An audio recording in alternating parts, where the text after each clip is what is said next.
Welcome to the Overberg Asset Management Market Review. Good day, I'm Carel La Cock. So MRB and a report talks about a period of risk on, and they go on to give a bit of an update on their outlook on the euro area. So that's first up. And then a report from Capital Economics where they discuss the weaker US dollar, and they say that may help the rest of the world equities to outperform in time. Okay, so in this report, they expect a further period of risk on, and they say for this period of risk on to remain, there needs to be this Goldilocks scenario, which they describe as calm bond markets and improving global economic activity. And they expect this is unlikely to persist beyond the 3 to 6 months.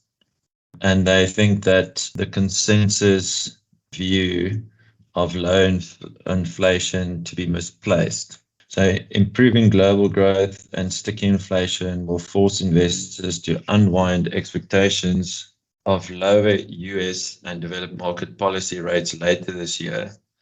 And I think there's going to be another upleg in bond yields. The rotation in favor of non-US equities and currencies should prove durable. So consensus is shifting from expecting a US-led recession to a more constructive global economic outlook.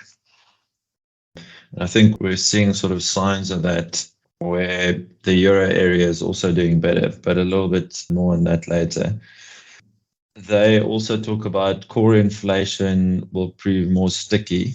So we've seen inflation figures from developed markets, headline inflation figures coming down, but a lot of that headline inflation includes consumer goods, which we know has peaked and that's coming down. And there's a shift to services spending, which makes up a much larger part of the core inflation.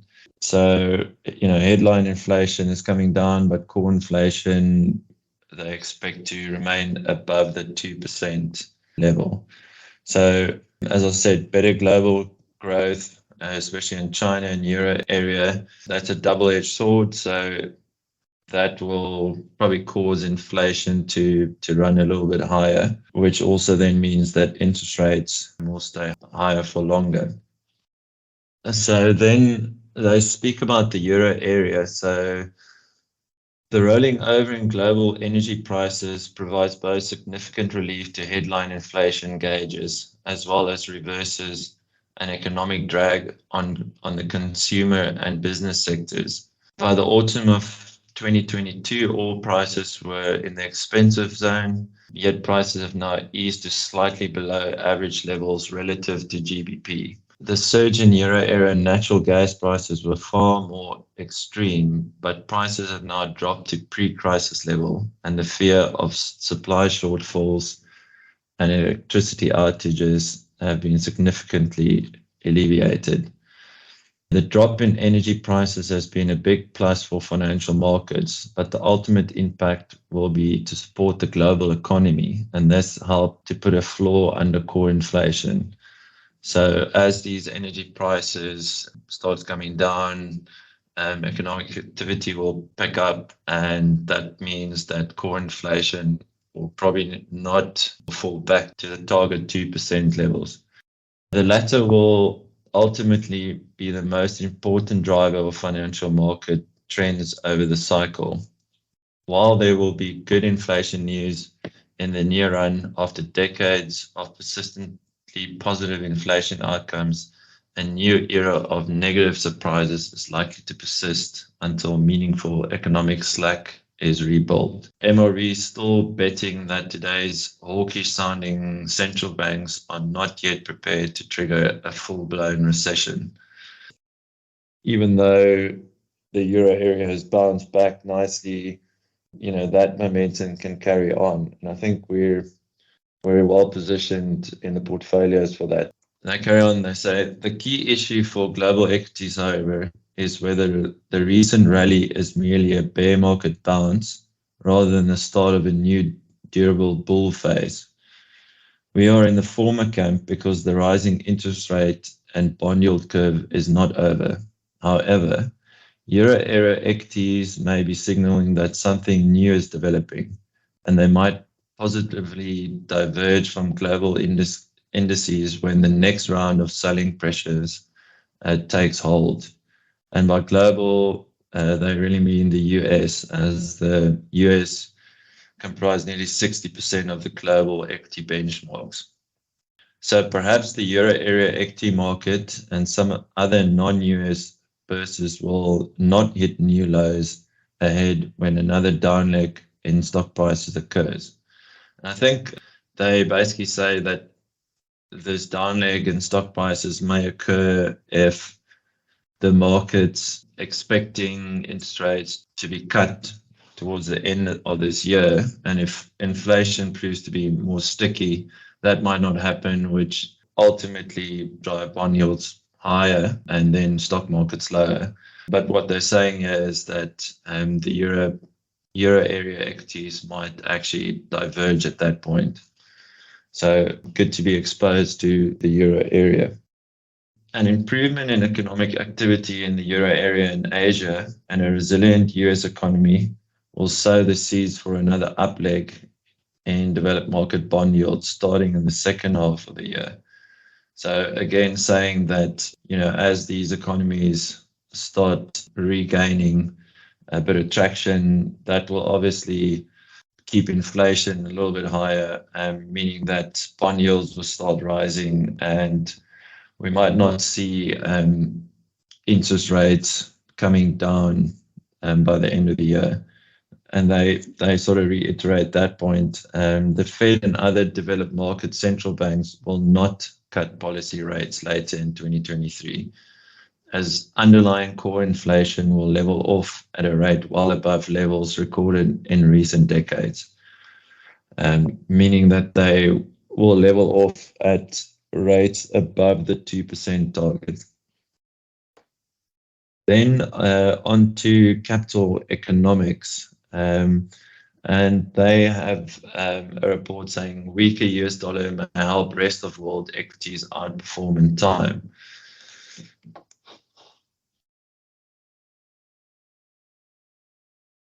So while a risk-off period in markets may prompt it to pause in the near term, we expect the recent pattern of the US dollar retreating as non-US equities outperform to set the tone for the next couple of years.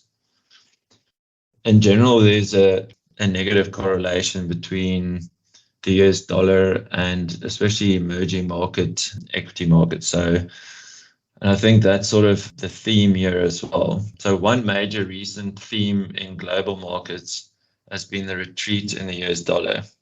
An equal weighted index of the greenback relative to the world's 20 other most frequently traded floating currencies has fallen by around 8% since its peak on the 13th of October. That has been accompanied by a fairly broad-based outperformance of equities outside of the US in both US dollar and local currency terms. And they say that outperformance in US dollar terms is in keeping with a typical pattern. So the correlation between a stronger US currency and equities elsewhere outperforming has been negative far more often than not since 2000. So I think long term, they say the US dollar, there's going to be weakness. But I think in the short term, if there's a recession in the US, there'll be a bit of a risk-off effect, meaning that funds will flow back to the US, it being a safe haven, boosting the US dollar and in effect then detracting from the outperformance in non-US equity markets. Their final remark is, however, we expect risk sentiment to improve beyond the spring as the global economy eventually gains a stronger footing. If we're correct, that could point to a fresh retreat in the US dollar, accompanied by equities elsewhere in the world outperforming their US peers in both local and common currency terms. Hi, Carel. Thank you very much for a very comprehensive and really very interesting overview. January is it's always the reporting season on the stock exchanges. And the JSE released a huge number of updates on Monday. And in the US, they also had the reporting season. And the news from there, Carl, you mentioned that McDonald's is up a lot, well, 10% up. The US has had their best January reporting season in 4 years. So signs are good. Things are getting positive again. Then local companies, Amplats, we own Amplats. Amplats is very bullish on the platinum price. At the moment, it's about $1,000 per ounce. They think it will rise to $2,000 per ounce. And they expect a supply shortage next year in 2024. AVI, we own AVI. They had an update. And in the retail industry, is still tough out there. The group revenue increased. With the revenue, I mean sales. The sales was up 7.2%, but the profit increase, they expect to be about 1%. It's only an update at this stage, no final figures yet. And then we know that SPAR is experiencing a lot of problems at the moment. We don't own SPAR, but one of AVI's director, Michael Bosman, he has resigned as a non-executive director from AVI, and he's now the CEO of SPAR. And then Italtile, they also brought out results. It was not good at all. They said they'd expect a decline in their headline earnings per share for December of between 5.5% and 8%. Retailers are struggling. And then just some interesting news from the Reserve Bank. They are experimenting at this stage or testing a digital rand. I think the digital rand will mostly be used for smaller transactions, not for big transactions. But they admit that it's going to take years for it to be put in place. They first want to see what other countries do. Other countries are also experimenting with digital currencies. So it's still a long way to go. Nothing serious there. Then the statistics, there are no positive news from the statistics, only negative news. The money supply, which we call the M3, that is slightly down in December to 8.66%, and that's down from 8.76% a year ago. Private sector credit extension is also down in December.